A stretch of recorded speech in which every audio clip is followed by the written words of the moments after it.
myself Varsha. Now I am going to share my video that is related to chemistry subject only, and our today's topic is that what is that topic? The topic is how to balance the chemical equation.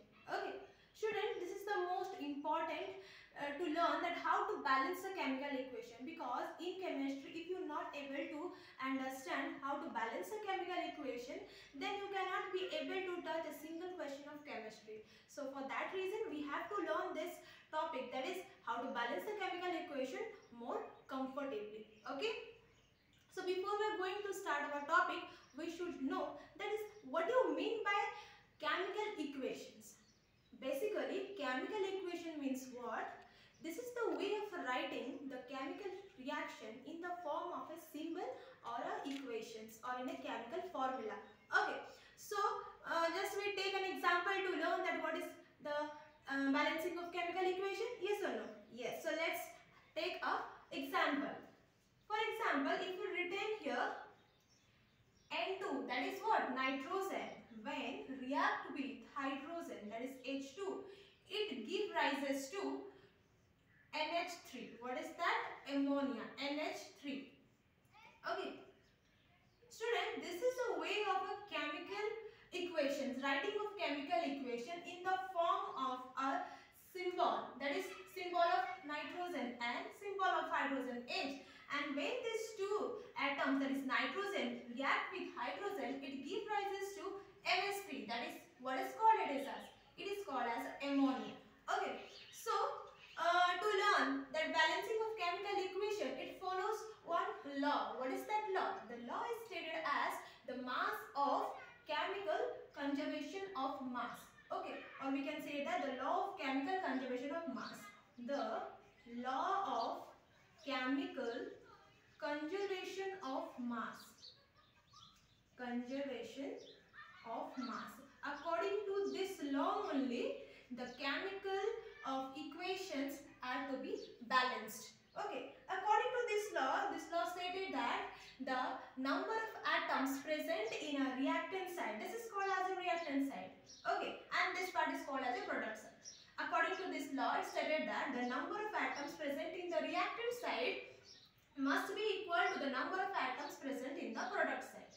Okay, let's know how to balance the chemical equations. Okay, so let us take, for example, as we know that the number of atoms present in the reactant side, this is called as a reactant side. Okay, and this is called as a product side. What is called it is as? It is called as a product side. This reactant side is called as a LHS part, whereas this product side is called as a RHS part. So to balancing this chemical equation, it stated two steps. First step is, first of all, we have to count the number of atoms present in the reactant side, and then the number of atoms present in the product side.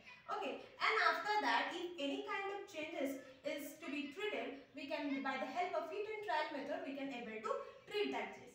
Okay, for example, let us take, write as, first of all we will write the element name. What is that? Element name. Okay, and then you will write the number of atoms present in the reactant side and then the product side. That is LHS and RHS part. Okay. So tell me, student, what are the different atoms present over here? The different atoms present over here is nitrogen, that is N, and hydrogen, that is H. Okay, nitrogen present in the reactant side is 2, whereas in the product side it is 1. Similarly, hydrogen is present as 2, and in the reactant side it is 3. Student, can you see, is there any similarities between the reactant side and the product side?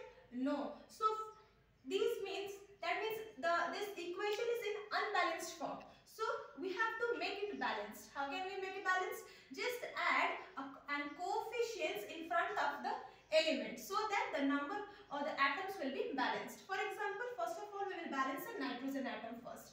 So here, student, you can see that nitrogen is having 2 atoms, but in the product side it is having 1 atom.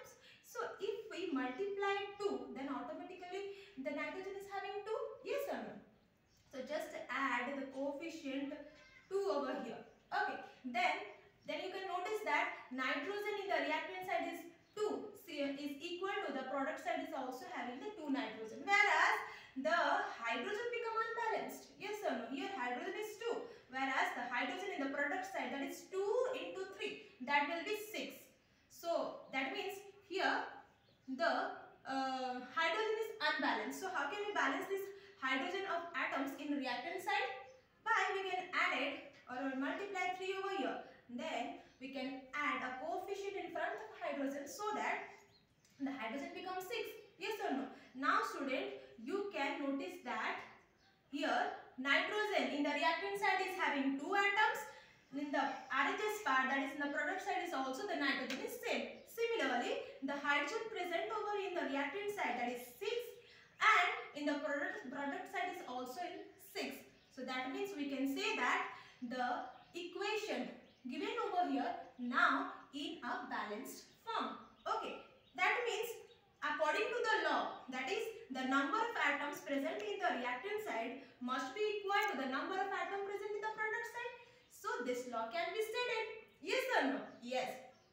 So students, this is very much important to learn, and I think this is very easy for you to learn. So if any kind of doubt comes to your mind, you can contact me with my YouTube channel, and please subscribe my channel.